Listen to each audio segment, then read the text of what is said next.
Hey folks, I'm Tracy Good. And I'm Blake Cook. And you have found the right place. This podcast is called Process is Everything. Man, we practiced that forever. Listen, this show is about people who do process in their business, in their life, people who love process like we do, and just absolutely having fun. So if you came here for that, you're at Process is Everything. Let's get this show started. Process everything. Process is Everything.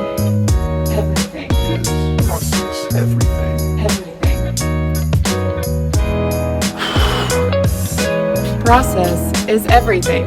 Well, folks, you have joined us again for another podcast. I'm Tracy Good, along with my partner, Blake Cook. How are you, buddy? I am blessed, highly favored, and all the above, man. It's good to be here. Of course you are. You always are. I've never seen you not happy. Take a deep breath, man. You can smell the energy in the room. I'm telling you what, I'll tell you what, the guest, when he walked in here, now, obviously, if you're watching the podcast, listening to the podcast, you've already seen the title. You know who it is. It's not a secret, but let me introduce the guy, and I got to read it, right? Sometimes I get emotional when I read the introductions, but on the show today, we've got a friend. He is a associate in business. He is a lawyer. He's a dad. He's a father. He's an artist. He's a photographer. He's a lover of music, a lover of the fine arts. He loves the outdoors. You know who he is, ladies and gentlemen, Mr. John Moorhead. How you doing, buddy? Man, I'm doing John great. Moorhead, the 14th. Oh, my gosh. Now, I used to to see you, think buddy. you were a John Moorhead the second, but there's no number behind there. No, I'm an original. But you are a doctor of jurisprudence. I am that. So I am that. I could call you Dr. Moorhead. So I can cure your legal ailments. Well, listen, let's talk about the gray elephant in the room. All right. With the blue accents. This three-piece suit.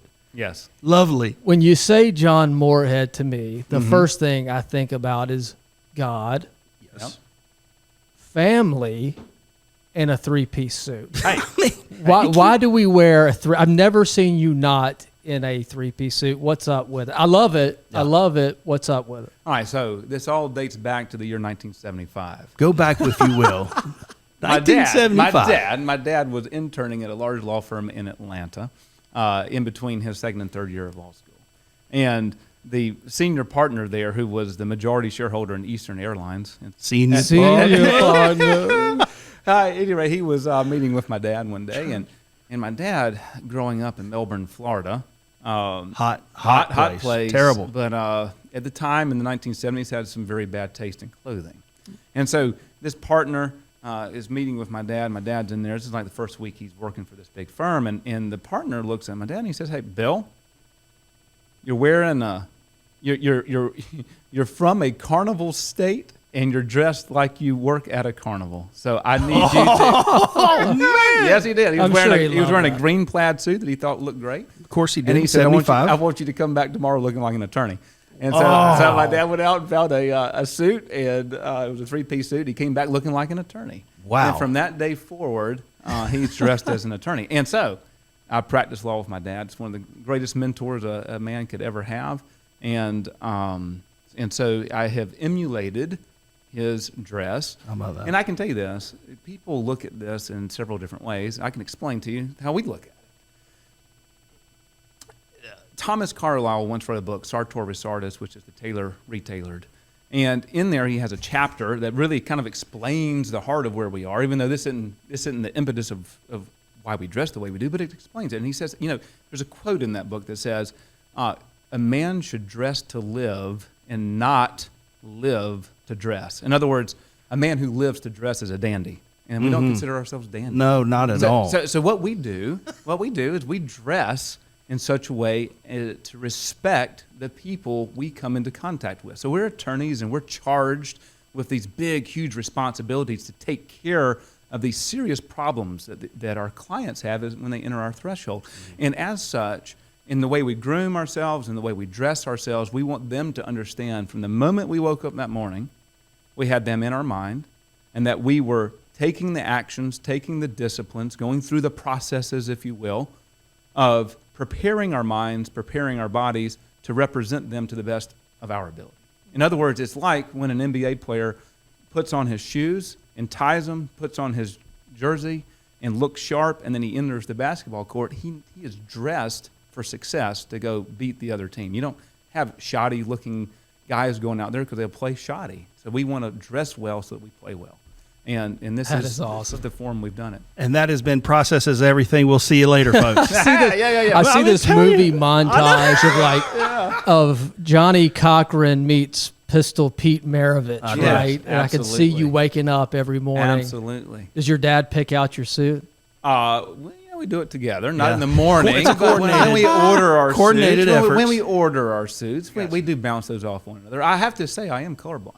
Really? Oh. Yes, I am. Man. I'm blue, purple, did red, not know green. that. So you're a lot of Yellow, fun on the orange. deer stand. Oh yeah. Right. When Okay.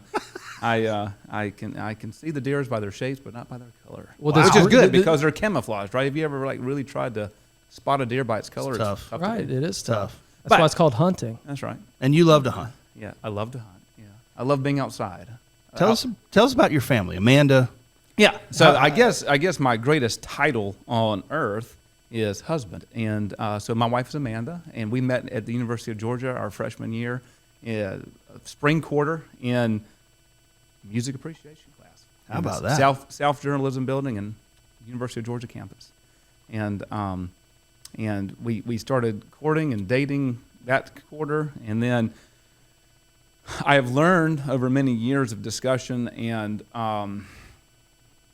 hard row learning that I waited too long to get married. I should have gotten married much younger, but we ended up getting married about 5 years later between my first year and second years of law school. So Then there's Elizabeth, William, and Yep, Samuel. that's Tell us a correct. little bit about them. yeah. So Cool kids. Yeah, Oh, those, yeah. those are my three kids. Lizzie's a 17-year-old girl. She's graduated high school. She's about to go to Samford for the first time. Will's a 15-year-old boy. Sam's 12. Both of them are at Sherwood Christian Academy. And we're a tennis family. So our kids all play tennis competitively. And Amanda plays a little bit, not as competitively as the kids, but she does have fun playing. And we love our children. And we're historically a homeschooling family. The two boys, Lizzie is mostly homeschooled her way through. She went to Deerfield Windsor School for a couple of years in high school, but she's graduating as a homeschooled child. And Will and Sam spent their first year ever in a traditional school this past year at SCA. So we got all sorts of, and when I say we're a homeschooling family, it's Amanda is a homeschooling mom, and I am an observer. You know, That's the best way to put it. I love kids. I love, obviously, my children, but Yeah. when they were young babies, it wasn't as much fun. They're getting older now. They're getting into sports. I know yours are too. Would you say it's more fun now seeing them in this stage? Did you like the infant stage thing? I'm just curious. So my favorite stage is when Sam, the last one, was able to eat and use the bathroom by himself. So once we got Good into stage. that stage, That's a good stage. that's when life really begins, right? Because before that, it's just toil's worn craftsman, as Carlisle would say. But anyway, you're just toiling all the time taking care of these kids. But yes, we're in that golden, in my opinion, we're in the golden age of parenting. All three of them still love us. All three of them still want to Yes. spend time Oh, with yeah. us. All three of them are fairly self-sufficient. When we travel, they pack their own bags at this point. That's And- great. and so I love it, and I love my children. I love my wife. I love spending time at home. Say hey to the kids. That's it. You got to listen to this, kids. Make them listen to the whole thing. Yeah. So I'm one of those kind of guys who believes life is relational. People are the most important thing in the world because I believe that each person is an image of God, and we should respect that person no matter how they look, no matter what they believe. We should first respect people because they're image bearers of our God. Mm-hmm. So my relationship with God is my first relationship. My relationship with my wife is my second, and my relationship with my kids is my third. And then you go friends, acquaintances, they're going down, and extended family. My mom and my dad obviously are high on that list, and so those relationships are what I thrive to put first and to build everything else I do and around to support. So that's kind of I'm one of those kind of people. Well, you do so much, and we're going to get into that. But first, I want to go to, I think you're a fantastic attorney. Oh, thank you. I hope that we're not on the clock right now, but Depends on how well the interview goes. Oh, man. you've done some awesome things with us. We've enjoyed working with you. We've enjoyed being your friend and having this friendship. I want to know, how did you get into law? What made you get into law in the first place? Well, so my dad's my partner. Two of us, Moorhead Law Firm. We have an associate attorney, Tanner Lowe, awesome guy, and we're building. But so when I grew up, I saw my dad, and he was practicing law.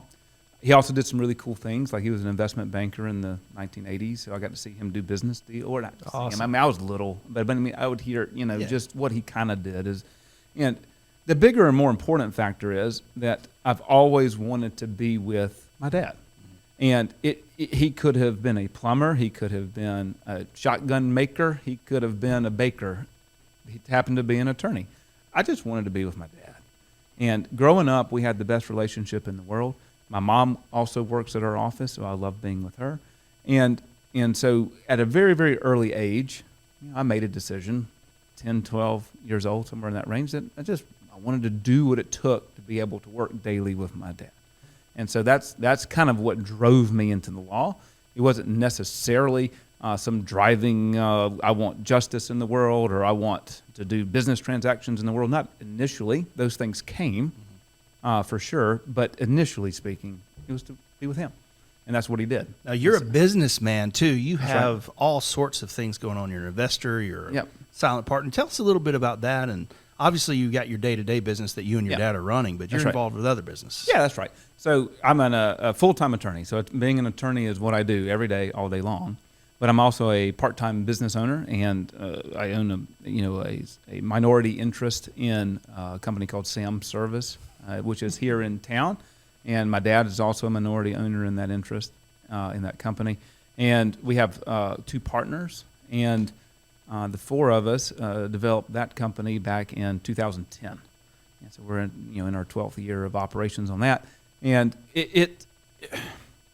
so when you get down to your core and you say, well, John, what would you like to be known as? Artist is kind of what I like to think of myself. And I've actually only been called an artist one time. And we have a joint friend, Nate Dallas. Oh, yeah. And I call it just a real quick aside, and I'll get back to Sam. But so my daughter, 9th grader, she has to do a science project to create a virus, like a physical rendering model of a virus. All right, and this is before Not a real virus. not a real virus. Okay. No, we're not. Because we're that not- happened in China recently. Yes, we're not in Okay. Wuhan. We're in Albany. Oh, we just got the tag below this podcast. I'm sorry. Uh-oh, Go ahead. yeah, let's Oh, bleep that boy. out. But anyway, the point is, she had to do a 3D rendering of this virus. So I mean, who do you call? I mean, if you're just a Joe Blow who's just like me, who just I don't have a clay a shop in the backyard. Who do you call? You call Nate Dallas, right? And so I called Nate and said, Nate, hey, we got this issue. I've got to create a 3D rendering of a virus. Can we print it? Can we find some CAD and come print it on your printer? And he said, we'll do something better. We'll go blow it in glass. I said, Oh, my Of God. yes, course. sir. Of course. So at any rate, so Dallas. 14-year-old Lizzie, Nate and I went on up to Georgia Southwestern, and he got permission from the professor up there, and we blew some glass. We had this 3D rendering of this glass, and so when we were walking into the glass blowing studio, out comes this classmate of his. Nate went there for a few years, and he has a fascinating story of his glass blowing history. But this person he knew comes walking out. And I like to paint, and I like to take photography. And in that particular day, I had my camera with me because I photo documented the whole thing. I got some great pictures of Nate and Lizzie blowing glass. But the whole point is, we were walking out, or a friend was walking out. We were walking in, and Nate says, "Hey, this is my friend John Moorhead. He's an artist." Wow. And I was Wow. how about that? For the first time ever, for the first time and only time since I've been dubbed, I was an artist. And so what I mean by that is this: when you look at life can go down so many paths. It's like when you're born, we're all born into systems, we're all born into families, we're all born into circumstances. I mean, there's no question. Some people are born into seemingly better circumstances than other people. We can all debate whether one thing's better or another, but they're different. There's no question. But I do believe in my heart that people, no matter where they're born, no matter what circumstance they're born into, with the right attitude, with the right relationship with their Lord, they can chart out the path that they want to take. So in a sense, they can create the world in which they wish to live within the parameters of the hand they're dealt, but they have some self-determination. And I call that path, that creation, that journey, that direction the person chooses, I call that art. All right? And so when I say I like to be an artist, I like the concept and the idea that we can all create things that don't exist. I love it. All right? And that can come in the form of an oil painting, that can come in the form of a music lyrics or sound lyrics. It can come in the form of business creation. Absolutely. It can come in the form of relationships that, building bridges between peoples. It can come in the form of anything. That I consider that art. I consider art the creation of something that did not exist. Wow. And so when I like to say I'm an artist, I like to think of everything that I do and every project that I work on as a blank slate. It's a canvas to me. And I always kind of start with, where do I want to go? Like, what do I want this picture to roughly look like? And then I start making my decision tree moving toward that ultimate picture. And so that decision tree and that push is what I call art. And so I like to be considered an artist. Now, whether that's practicing law and trying to figure out, okay, we have a client who has this problem, in how do I get that client in the most effective and efficient way to what he thinks is the best resolution? Sometimes I think, well, what is the best resolution? Should I be pushing that client's thoughts differently? And so that's kind of the craft, the art that I've chosen to occupy my professional time is law. And so I look at the law as a form of art in pushing solutions, pushing ideas, helping people collaborate into a better position than they could have imagined, or at least getting them to where they need to be, or the best place they can be given the circumstances in which they find themselves. So that's art to me. I tell you, the older that I get, the more I realize that I don't know truly the best that God has for me.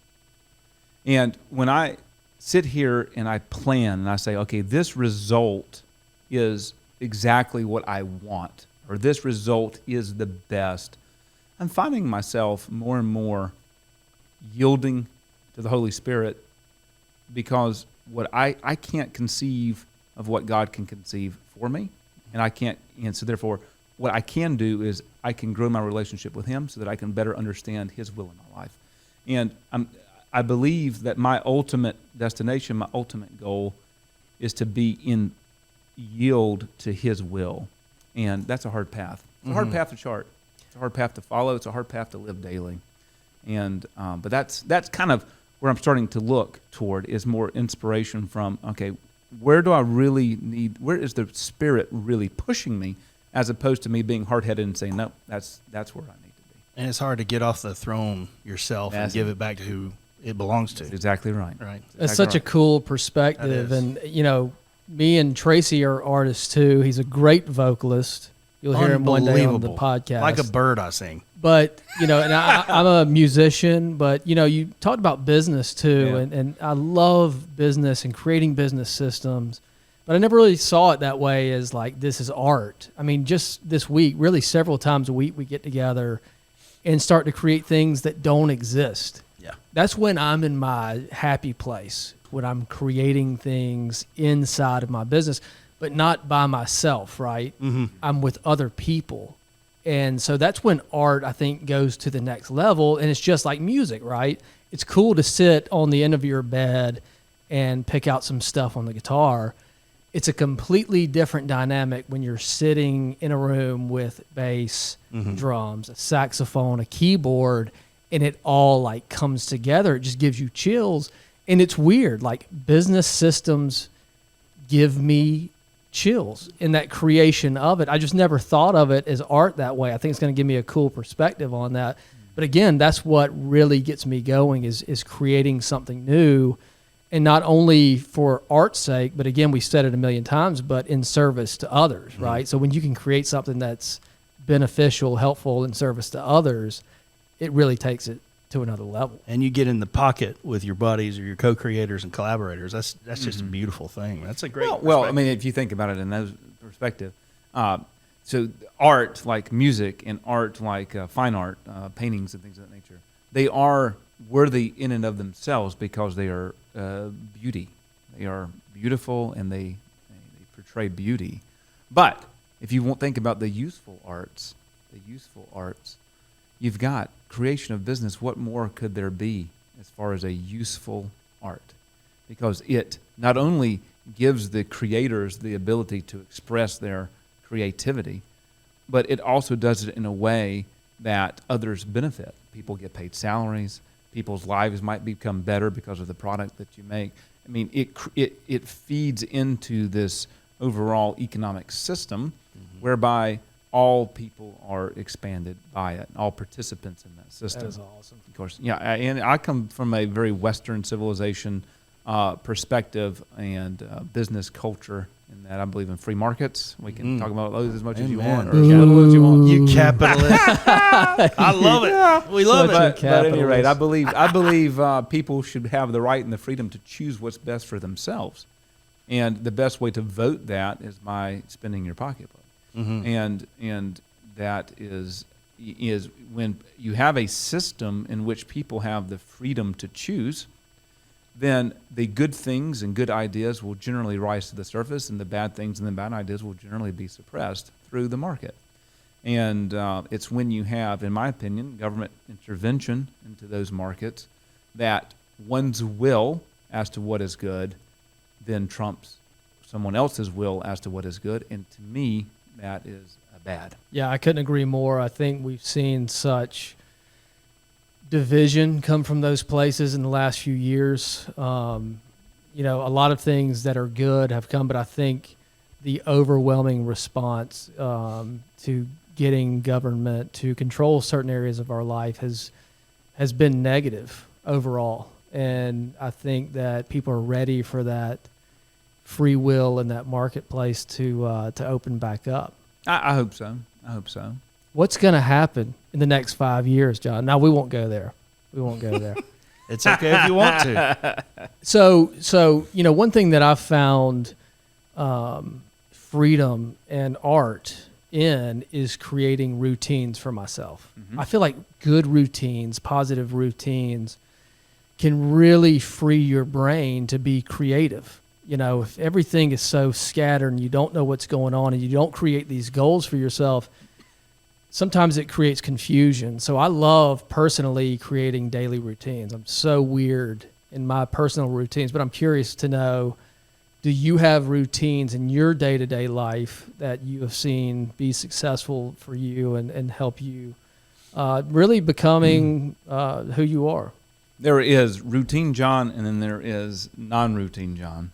I have to tell you that historically, from childhood all the way through until my recent adulthood, say 15 years ago, that I had always viewed routines as a bad thing. So my father is the most routine person that I have ever met.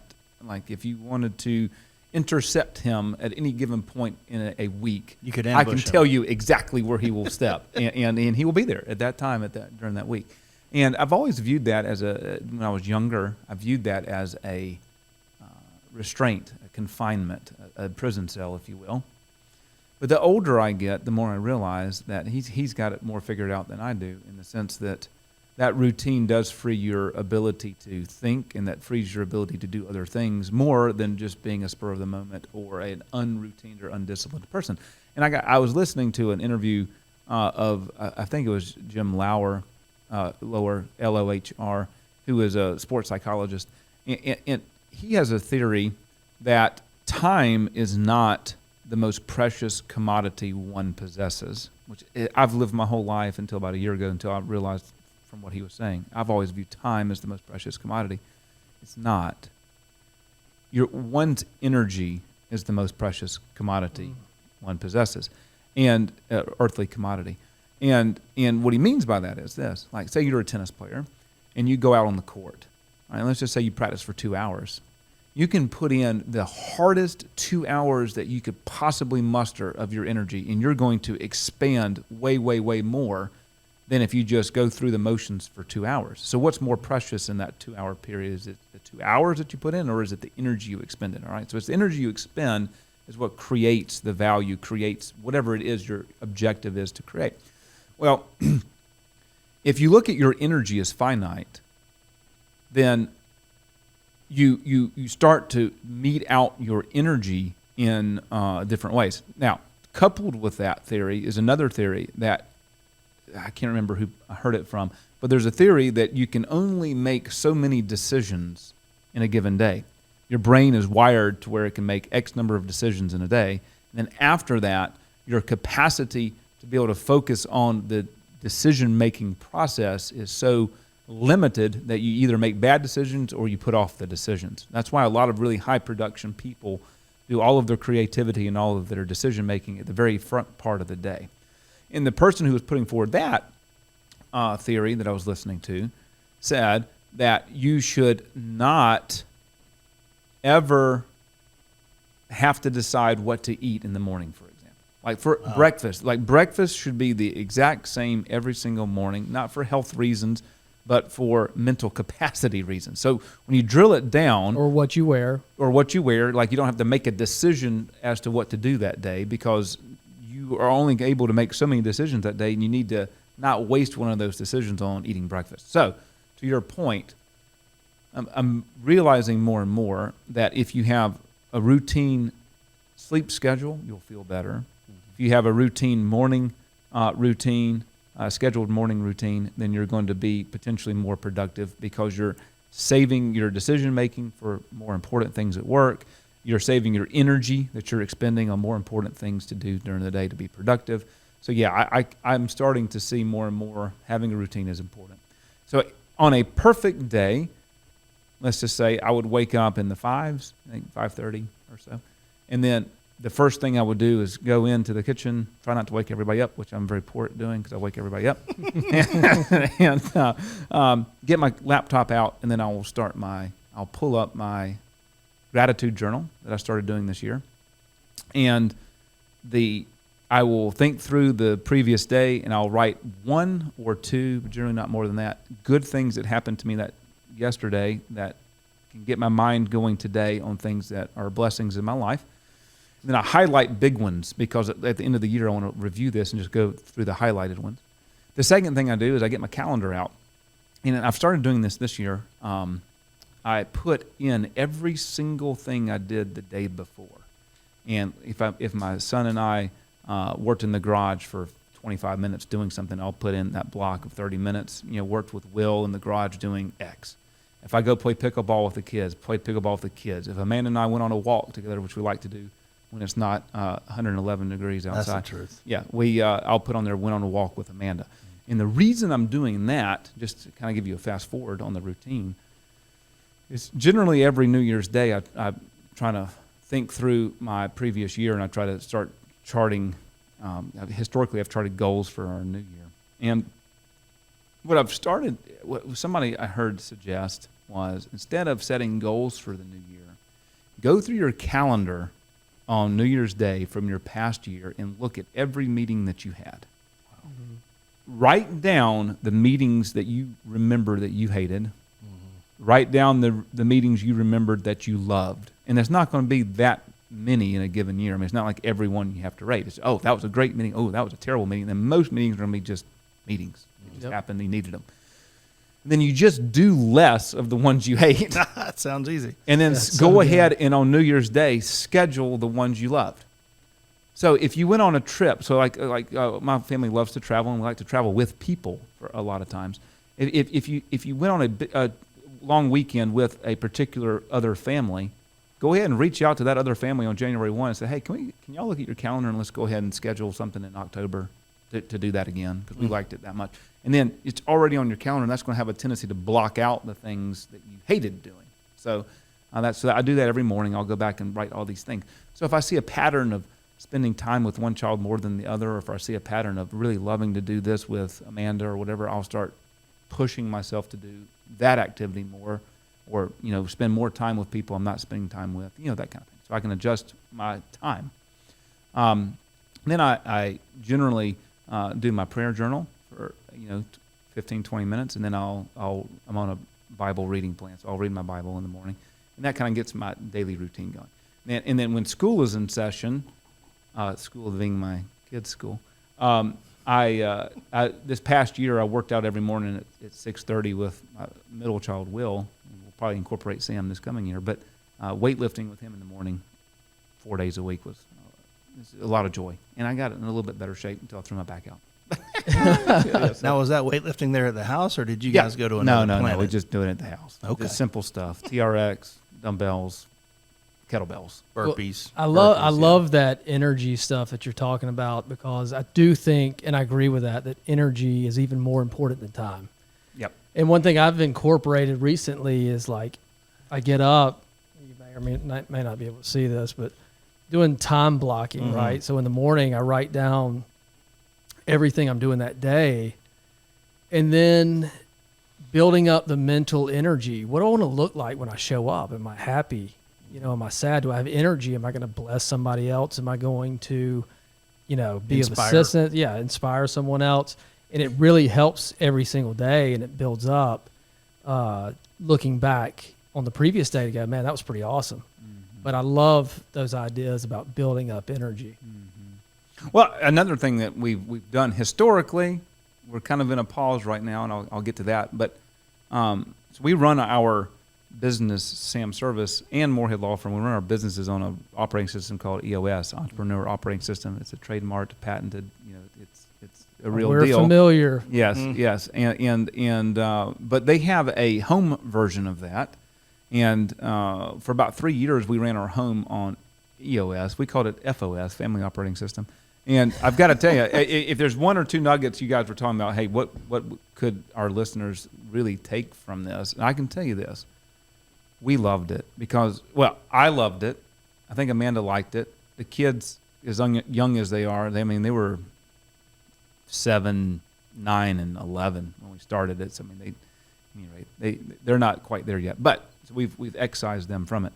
But basically what that looks like is every January 1 as a family, we'd sit down together and we'd review the last year. What did we do good as a family? What did we do bad as a family? How are our relationships? We do relationship exercises, or exercise. We wouldn't spend all day on this. We'd cap it at like a couple of hours. But we would look at our family and just say, hey, are we healthy as a family? All right, however you want to measure that. And then we would say, okay, well, what do we want to do as a family this coming year? Whether it be trips or whether it be education, whether it be health goals, whatever. We set some goals. And then we say, okay, well, over the next 90 days, what do we got to do to achieve those goals?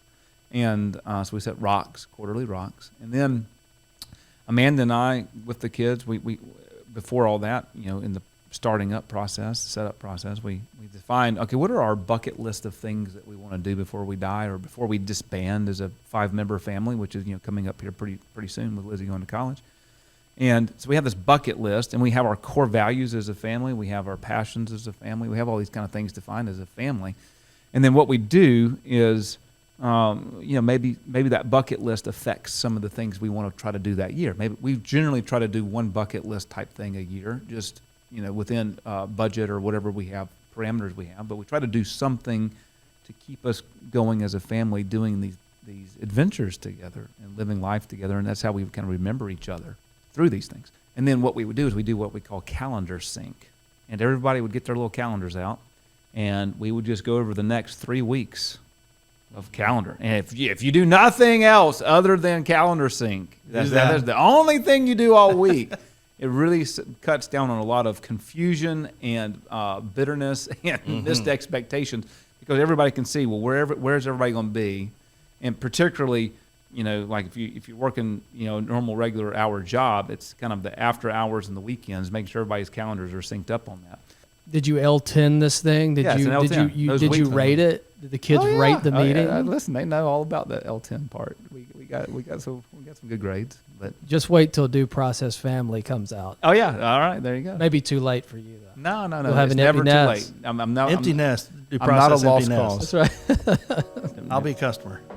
Today's show is brought to you in part by Concrete Enterprises. Visit the Concrete Enterprises family of businesses at cefamily.co. That's cefamily.co. Due process. Standardize, onboard, and optimize. Click or call today to see how we can help take your business to the next level. DueProcessUSA.com.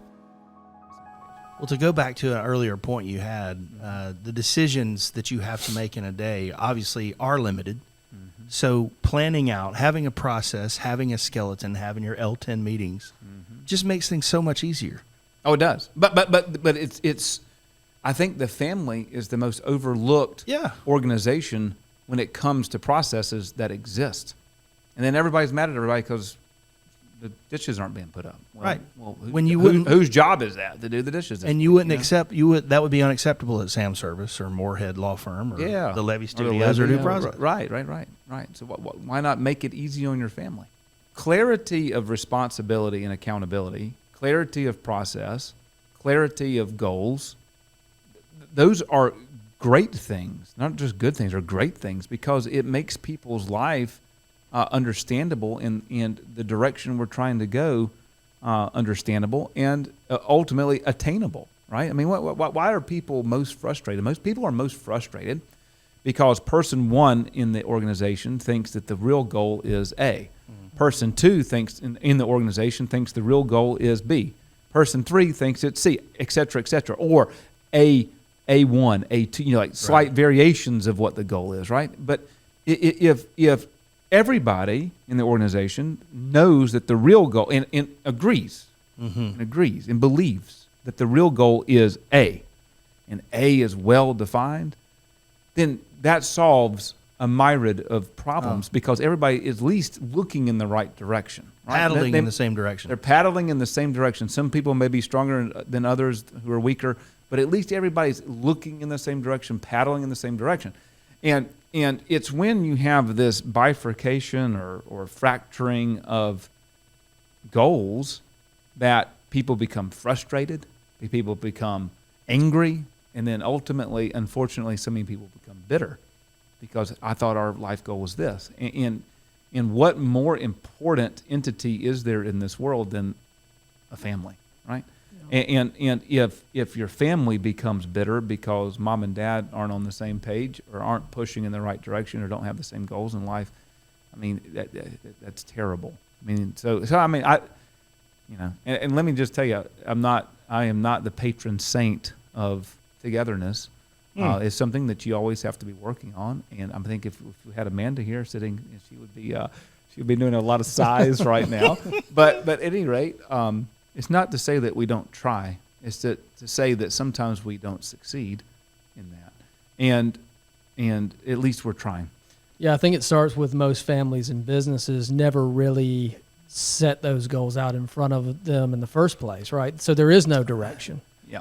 And that's where the confusion, that's where, especially in like business and family, now that you mention it, but like in business, I'm thinking about it. If you don't set out those goals in front of you and you don't review them regularly and get on the same page, it causes so much confusion and tension within inside of a company. And that's where bad things happen. People get fired, people leave, they quit. But again, going back to the routines and making those goals, I think coming back to those really drives you to success and it really brings happiness. All right. Let me parlay on that point. I've been sitting on an idea for about a month now. Pastor Paul Gotthard is my current pastor, and I cannot express how blessed I am to sit under his teaching. But he said Sunday night about a month ago that what we've got to be careful of is when you're young. Let's call it a married couple. You're young, you're dating, you're engaged, you're young married. You set all these big goals. And he says that's good and it's healthy and it's wonderful because now you're one and you're starting to dream and you're writing these big goals down. And then he says, what often happens, and this has happened in my life, like this is coming from experience. What often happens is that as you start walking that daily path and you are goal-oriented, and you start doing A, B, C, D, all the way down to Z. When you start to get around MNOP, that goal that was a dream is now become an expectation because you're close to it. And then you finish out all the way to XYZ and you achieve that goal and there's no joy in it because it was, well, surely we should have done this. When 20 years ago, that was the biggest dream that you and your wife or you and your husband or whoever, or you and your business partner or you and your employees, whatever that was the biggest dream you could dream of, and you got it. But you don't have no joy in it because somewhere down that path, it became an expectation. And man, that hit me. I mean, it just convicted me because, you have all these dreams of doing these things and you have these dreams of your children doing these things.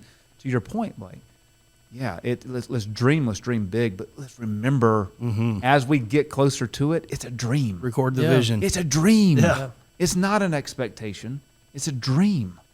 And when God gets you across that finish line into that dreamland, into that promised land, whatever you want to call it, you need to be full of joy. You need to be full of happiness because you need to keep your mind and your expectations tempered to the fact that this really isn't an expectation. This is a dream. It's a goal. It's something that required a lot to achieve. And don't cheapen it by thinking, well, all right, surely, of course we did this. And the external world pressures you to make that expectation. I heard yesterday someone very worldly guy, but he said yesterday, don't let the metric of someone who has no joy be your own metric. Yeah, you certainly don't compare yourself to them. Don't compare yourself to a person who doesn't know joy or even know how to do it. Right. Or express the gratitude for those big dreams. That's awesome. Right. Remember, comparison is the thief of joy. Absolutely. If you're going to set a goal, I totally agree with what you're saying. If you're going to set a goal, you can still achieve that and never have joy.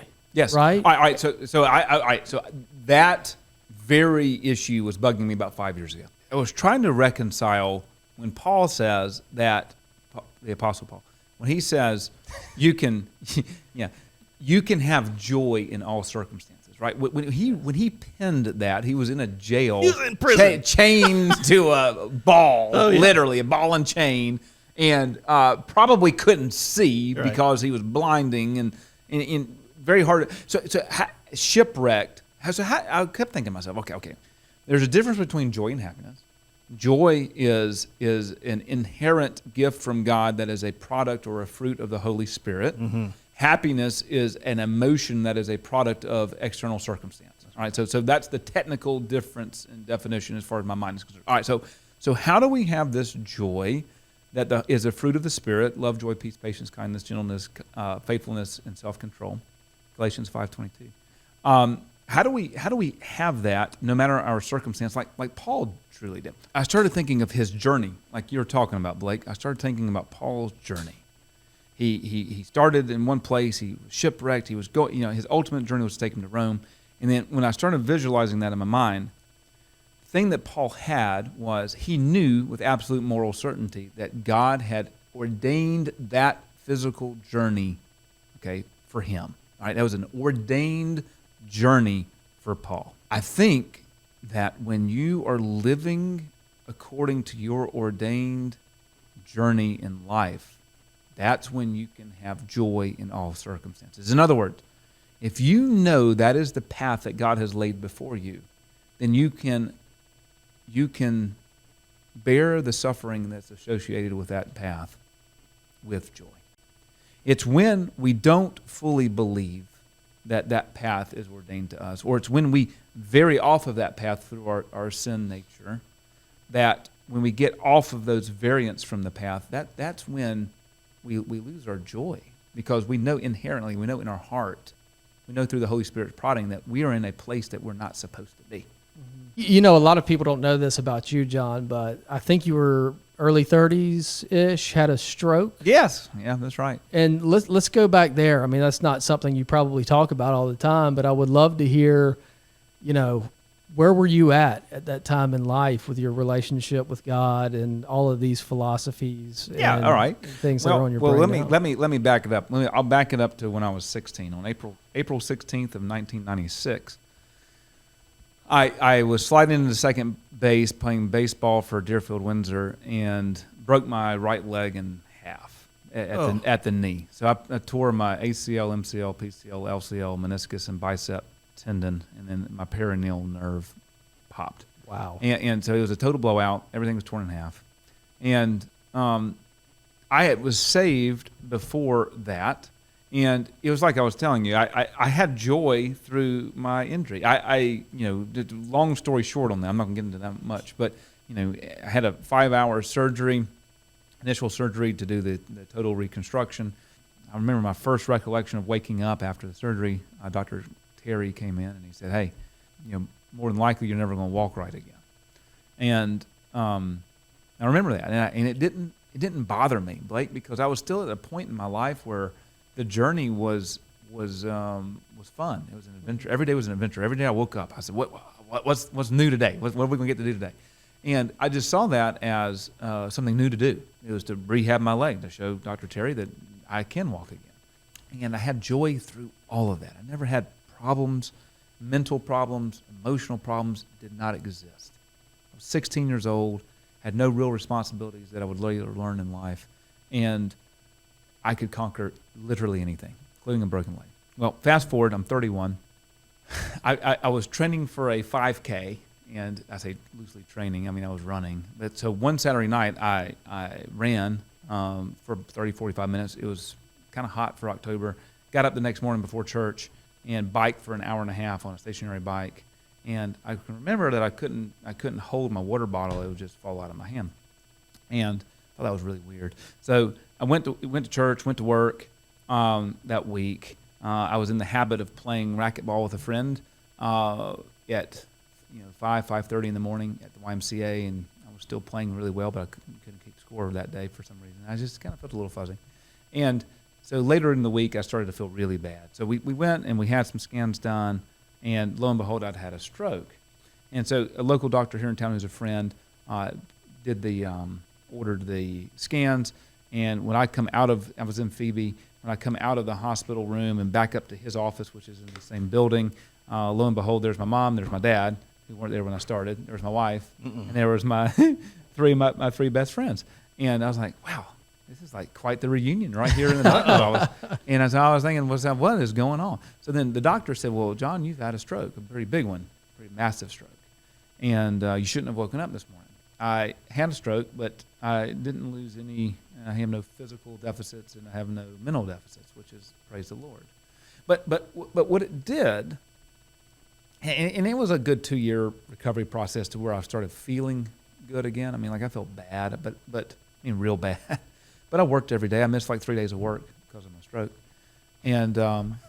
I'll get into that because I'm paid to think, and you start having these fears like, no. People find out about this, they're not going to pay me to think because my brain's damaged. Then all of a sudden you start thinking, well, what caused this? Why did I have this? And we've gotten some answers, and they're controllable. I have a coagulative blood issue, but at any rate, at the time I had no idea. And was my next heartbeat going to be my last heartbeat? So all of a sudden, there I am, 31, looking at this beautiful wife, looking at these 3 beautiful children, and I am the provider of that family. I am the decision maker. I am the rock. I am the sole source of their future. The first 2 words of every one of those sentences is I am, right? Mm-hmm. And so that's God, right? So I had this idea that I am the God of this family. Now, I mean, obviously I wasn't thinking of those terms, but looking back at my faith journey, I was thinking to myself, I've discovered these things. So here I am thinking I am the end all and be all for my family, and I'm broken. I became so scared to die, not because I didn't know where I was going, because I was saved and I know Christ is my Lord and Savior, and I have no problem with that whatsoever. I was scared to die because of what I would leave them with, or the lack thereof. And so I became just terrified in that way. It bothered me emotionally. It bothered me mentally.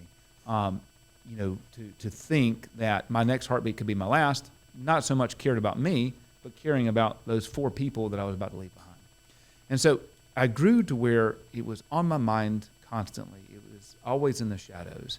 And I think you talk about people pouring into you, wife pouring into me emotionally, spiritually, parents pouring into me emotionally, spiritually, friend, a guy named Bert Strange. They're from Ellaville. Shout out to Bert. Yeah, shout out to Bert. Know the Strangest. Yeah, you know the Strangest. So he's got 5 children, beautiful wife, Corrine. At the time, Corrine was teaching a Bible study that my wife was attending for young parents, mothers. And so I went up there to the Strangest place in Ellaville, and Mr. Burt saw me, and he said, "There's something wrong with that boy. I'm going to go help him." And so for a solid year, every single Tuesday, his wife would come to town to teach the Bible study. Mr. Burt would have lunch with me every day, every Tuesday for a year. And we would just sit and we'd pray and we'd talk. And it's through those relationships, through those people. Remember, people are the most important things in this world. And it's through those relationships, through those people, that I started to realize I am not God.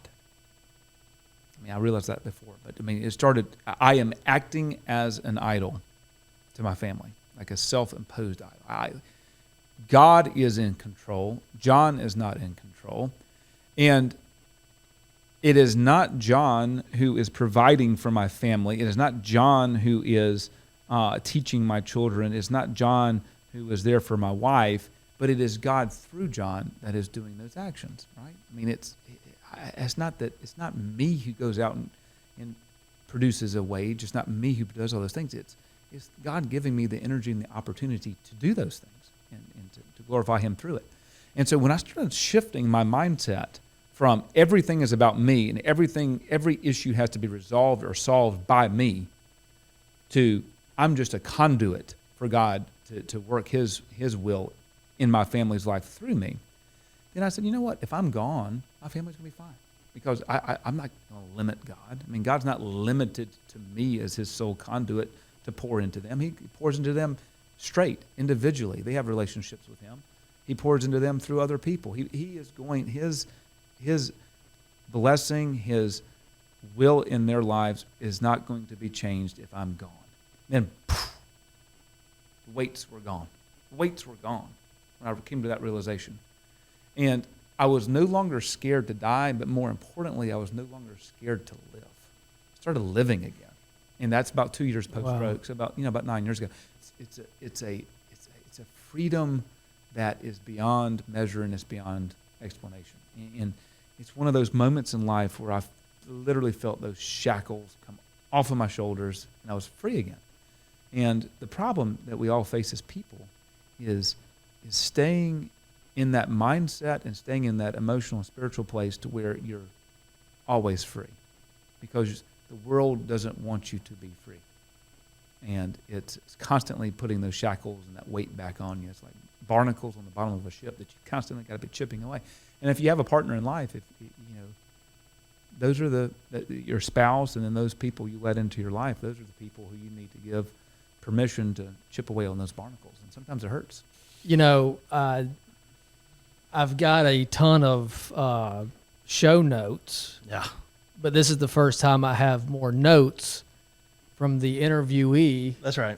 Sitting here taking this all in, because I think this applies to all of us. And, there's no doubt, John, that when you walk into a room, and I'm not saying this because you're here right now, I think everyone would agree that, God is all over you. That's right. And to me, that's the biggest compliment that someone could get. Biggest compliment I can have. Yeah. You're a man of integrity, and people know when you walk in. And it's because of the God you serve. Yeah, no I doubt. appreciate that. Thank you very much. Speaking of integrity, there's a little It's a little game we play. And no. We're just going to go over it with you now. We'll Okay. make it an edit. All right. You want to not do it? No, we got to do it. This is part of the show. Okay. I think he can roll with it. Let's just absolutely. Listen. I am here at your service. At the end of our shows, and we've enjoyed this hour together, he's definitely coming back. He's a repeat offender, if you will. You got to come back. You got to come back. I want to do a random show one time. We're going to dive in just a little bit deeper. We'll go live next time. Oh my gosh, what a blast would that be? But anyway, here's what we play this game. Okay. We call it First Class or Bus Pass, and it's just we're going to throw out some terms to you. Okay. And you categorize it as first class, I love it, or bus pass, I hate it. I'll give you an example. Okay. All right, Blake, here's an example question. I'm throwing you a curveball here. All right. Blake, sweater vests. Sweater vest. I would say bus pass only because I can't wear a T-shirt underneath and my chest hair tends to poke out a little bit. Yeah. I'd say bus pass. And it's too hot these days. It's 104 degrees. You can wear a sweater I vest. would say first class to that Oh. because I actually wear a sweater vest as a dress down at certain times. Let me ask you this: do you wear a sweater vest and then the suit vest as well, or is that No, Okay. it's not a double vest. I wear my sweater vest with my with a blazer. jacket? Blazer. All right, so All right. first class or bus Here we go. pass? All right, go. Here we go. All right. Lawyer jokes. Oh, bus. Why? Listen. What's the best? Okay, All tell right, me. just stop for a second. So when I was in law school, I had the honor and the privilege of being in class with the late great Perry Centel, and he taught law at UGA Law School. Don't quote me. I mean, like right under 50, like 473 40 something years. My dad had him, and I had him, and he grew up as on a farm in Dooley County. He ended up ultimately going to Harvard Law School, got his master's at Harvard, and he told me, he said, so I went to visit with Professor Centel the first day of class, just to introduce myself because he taught my dad, and he said, John, it doesn't matter how smart you are, you will do well here if you work hard. And he said, it's your work ethic that's going to push you through law school. And he said, another thing is I have the honor and the privilege to get to wear a suit every day. He wore a suit every day. I wore a suit every Friday in law school. Oh, cool. All 3 years, just a fun fact. Casual Friday. I did formal Fridays. At Formal law school. Friday. Yeah, and I love I got it. a story on that. Even But anyway, his point was, he said, isn't it an honor and a privilege that we get to be in a profession where we get to wear a suit? But more important than that, he goes, I hate lawyer jokes. The reason I hate lawyer jokes is because when it comes down to it, it is the lawyers, it's the good lawyers who have written all these laws that protect people, who enforce those laws to protect people, and they're the people who seek justice for the weak. And I don't appreciate people joking about lawyers. So anyway, that's the Perry Centel answer to lawyers.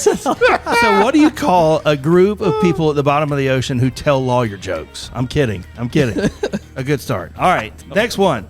Um, Can you edit out my snort? No, the snort. This is a snort full zone. first class or bus pass? Hourly billing. All right, that's a lawyer joke. Okay, next. First class only if you can bill more by the hour than charge by the contingent. Amen. And Amen. that's exactly what I was thinking. Jimmy's hot dogs.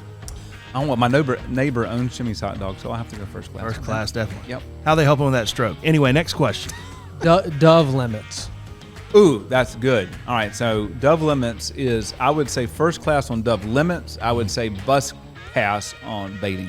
All right. I think baiting should be legal, but I think they should have significant penalties for Going over. going over the limit. Okay. Amazon Alexa. It makes life a little easier, but man, she makes it less private, doesn't she? Oh, I'm scary. going to say bus pass overall. Baptist church deacons. Well, considering that I'm an ordained deacon, I would have to say first class. But I don't think that the deacon should run the church. I think that the head minister should run the church. Amen. Amen to that. John, we appreciate your time with us. You're definitely. is that all we coming back. You're freaking I mean, awesome, dude. You're the best, man. You're freaking awesome. Can we do some be real stories? You're here? coming Come back. on. You're coming back. It's got to be sooner than next quarter. Yeah. You're coming back in a few episodes. This is ridiculous. You're going to be in demand. John. Fun. We want more John. I'm telling you, John. okay, thank you so okay. much. We love you, buddy. We You're do an love artist. you. Thanks for coming in today. You're an Yes, artist, number and two. we're I happy to appreciate have that. you, buddy.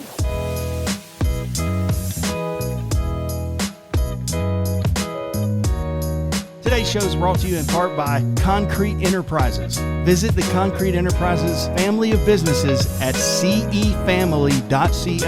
That's cefamily.co. Due process. Standardize, onboard, and optimize. Click or call today to see how we can help take your business to the next level. DueProcessUSA.com.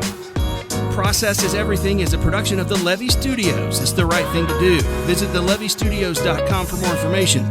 Subscribe to Process is Everything wherever you find your favorite podcast. Process is everything.